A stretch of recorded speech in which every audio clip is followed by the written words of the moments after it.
Do you like hanging around your comfort zone, doing things you enjoy, not really pushing the boundaries of discomfort? Well, it might be silently killing you. Or maybe it's not. But if it is, you're in Maybe luck you're because just today's happy. episode Yeah, because today's episode, we're talking about why your comfort zone is killing you. This is the Existential Stoic podcast. I'm Randy. That's Danny. What's going on, Danny? What's up, Randy? Yeah, this is an interesting one because the comfort zone is comfortable. It feels good, but it's oftentimes not good. Well, yeah, it can be really bad, but it's also weird because we can get used to anything, right? So your comfort zone could be actually a bad situation, in which case it's really bad, right? It could also be good things though, and it's hard. I think that's where you have to actually also think about this and reflect on it too a little bit. But I know I felt this myself, right?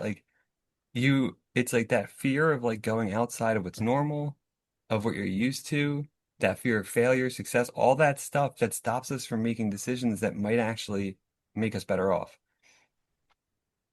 Yeah. And it's hard because I feel like a lot of stuff I do is to try and feel comfortable, to try and reduce pain and increase pleasure, like essentially.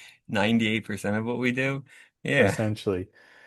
But there's this funny saying that I heard where nobody ever died from uncomfortable. Yeah. It's the truth, right? Yeah. But think about it. But it, I think back, like, how many conversations have you not had? Because all. and then eventually you have it and you're like, it wasn't like that hard, right? And you feel better afterwards. Or like, how many things have Hmm. you put off making the decision for way too long, and then you finally make it and it's better, and it's like, I should have did this 3 years ago, Well, you it's know? it's like that poem by Anais Nin where it's like talking about some type of blossom where eventually the whatever to bloom overrode I the know what you're thing to talking about. stay, whatever. Yeah. I know. It's a lot better if you actually read it That's a than good my summary, though. interpretation. Yeah. But I think that's kind of what we have to do is like we have all these conflicting things, and eventually it just has to become so painful that it needs to push you over the edge in order to do it. Otherwise, we would just never do it. We would just stay in, I mean, essentially, we would just stay in our mother's womb Right? until we die. I do wonder that though. Like, it's like it is like a kind of that catch-22 kind of thing though, where like you make the choice eventually though, and it's good, right? Finally step out of your comfort zone, and then you have to wonder, like, should I have done this sooner? But could I have? Right? Like, did I need all this converging pressure to finally force it? Or, Hmm. and it's like if I got in the habit of making these decisions faster or sooner rather than waiting until that critical moment, would it be better or would it not be as good? That's always the hard thing too. It's like it's hard to know. Well, okay, so we were talking before this episode about some issues that I've been having recently, and I was reading the Tao Te Ching, chapter 15, where it talks about can you stay patient and allow the mud to settle? Can you remain unmoved until the path to progress is I love the clear? Tao Te Ching. It's great. Yeah, and it was just one of those things where like I was so agitated that I needed to make some type of move now. And it's just like, well, maybe I just need to wait until it settles and see what happens. And definitely by giving it more time, I got some more clarity in the situation. And also, like, it allowed it to kind of bubble up to a point where had I have made the move earlier, uh, it I would have still been kind of like not sure. But now I'm just like, I've gotten to the point where it's like, well, it's either going to be one of two things, and that's just the way it's going to be. Also, by letting it settle too, you don't walk into that situation angry or something, where then it Hmm. could go worse just because, you know, yeah, I think that's actually a good point. And maybe that is also why we wait for those pressures to kind of get to that point, because it's like you're also kind of giving yourself a chance to come to terms with it almost, come to terms with the decision, realize Hmm. that it actually is right. Because I think that's the other side of it, right? You could also just constantly change things, but then you're probably not going to get anywhere, and you're going to be making a lot of bad decisions as well because you're kind of running away from things rather than seeing if it's right. So I like that idea, Yeah. settling maybe a little. You ever hear that thing in the Bible? I think it was Paul or something talking about how he had this like a thorn in his side and he asked God a whole bunch of times to take it away, but he wouldn't. But it's just like I kind of feel like that all the time how no matter how comfortable things get, there's always some thorn in my side.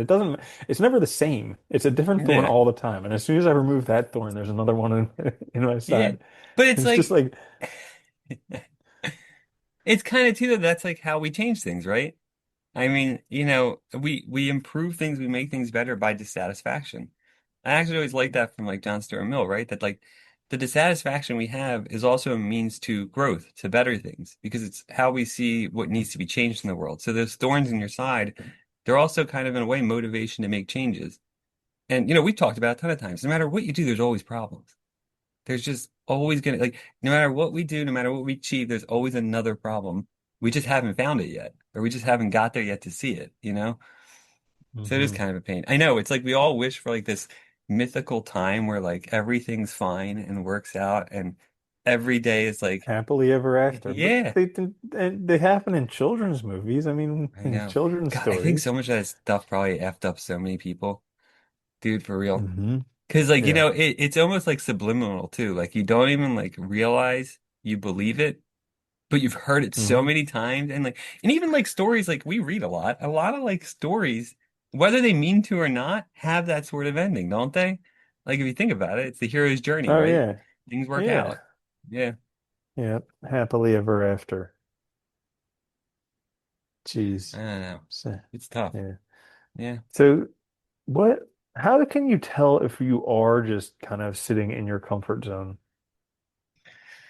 I was thinking about this. I don't know. It's tough because I think if you have like, if you feel yourself resisting change over a period of time, that's probably a good example that or probably a good indication that you're staying stuck in your comfort zone and you're afraid to look out.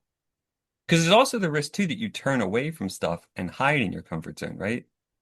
That you hide in what's normal rather than make changes that you need to make. But it's a hard thing because I think everybody's a little different. I think for me at least, it's like that realization that like there's this discomfort I keep feeling and keep coming up against that's kind of suggesting a change needs to be made, and I'm not Mm. responding quickly enough. And that's usually an Mm. indication I'm staying stuck. Yeah, I was gonna say the same thing. Usually when the universe kind of gives you hints, Yeah. and And they yeah, can be when it pretty pushes you, apparent. and if you ignore them, they just get worse and worse and worse. Yeah. Well, it's like that's kind of what happened to me with my job. Originally it was like, I could clearly see the trends in university and what was happening. On the one hand, like logically, I knew the path of what was going on, but in the back of my mind, I kept saying, "Well, no, it'll be all right because I've been here for this long and this and that, right?" And like, so like it was like I was trying to convince myself that what I saw in the world didn't match the reality I was experiencing, and that's a good indication, right? That I'm trying to justify that same situation. Yeah, Mhm. get the hell Yeah, out of the so comfort zone, man. Screw it, there right? you have it. Why your comfort zone is killing you. Anyways, if you have ideas for episodes, certainly let us know. Until next time, this is the Existential Stoic Podcast. I'm Randy. That's Danny. I'll see you later, Danny. Later, Randy.